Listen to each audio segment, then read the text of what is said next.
लोकशाही आणि स्वातंत्र्य मान्य नसणाऱ्यांच्याच हातात देशाची सत्ता. स्वातंत्र्य संग्रामात त्यांचे काही योगदान नव्हतं. राष्ट्रवादीचे अध्यक्ष शरद पवार. देशाच्या स्वातंत्र्य संग्रामात ज्यांचं काही योगदान नव्हतं अशा लोकांच्या हातात देशाची सत्ता आहे. सत्तेत असलेल्या लोकांना लोकशाही आणि स्वातंत्र्य हे मान्य नाही, अशी टीका राष्ट्रवादी शरदचंद्र पवार पक्षाचे अध्यक्ष शरदचंद्रजी पवार यांनी केली. सांगली जिल्ह्यातील तासगाव येथे महाआघाडीचे उमेदवार चंद्रहार पाटील यांच्या प्रचार सभेत पवार हे बोलत होते. यावेळी शिवसेनेचे खासदार संजय राऊत, राष्ट्रवादीचे नेते जयंत पाटील, आमदार सुमनताई पाटील आणि युवा नेते रोहित आर पाटील उपस्थित होते.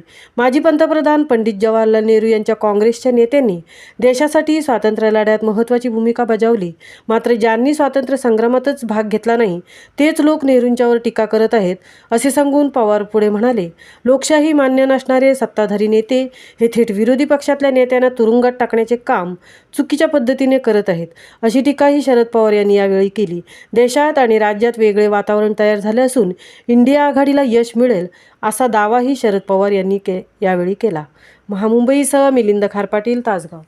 शरदचंद्रजी पवार साहेब, त्याचप्रमाणे उपस्थित असणारे संजय राऊत साहेब, जयंतरावजी पाटील साहेब, या विभागाचे आमदार आदरणीय सुमन काकी, आमदार अरुण अण्णा, त्याचप्रमाणे संपर्क प्रमुख शिवसेना पक्षाचे नितीन बानोगडे पाटील सर व आत्ता ज्यांनी मनोगत व्यक्त केलं ते आपले सर्वांचे निवडणुकीच्या प्रचारानिमित्त आज आपण इथे सर्वजण एकत्र जमलेलो आहोत. आज महाविकास आघाडीतील सर्व प्रमुख नेते इथं बसलेले आहेत आणि मला सर्वांचे मनापासून आभार मानायचे आहेत, कारण महाराष्ट्रामध्ये माझ्या माध्यमातून एक वेगळा प्रयोग झालेला आहे. त्याबद्दल सर्वप्रथम मी एक शेतकऱ्याचा मुलगा म्हणून सर्व महाविकास आघाडीतील प्रमुख नेत्यांचे आभार मानतो. एका शेतकऱ्याच्या मुलाला उमेदवारी देऊन संपूर्ण महाराष्ट्रातील शेतकऱ्यांचा मुलांचा महाविकास आघाडीने सन्मान केलाय असं मला वाटते. त्याच पद्धतीनं अनेक वर्ष आदरणीय पवार साहेब महाराष्ट्र राज्य कुस्तीगीर परिषदेचे अध्यक्ष आहेत, पण गेल्या अनेक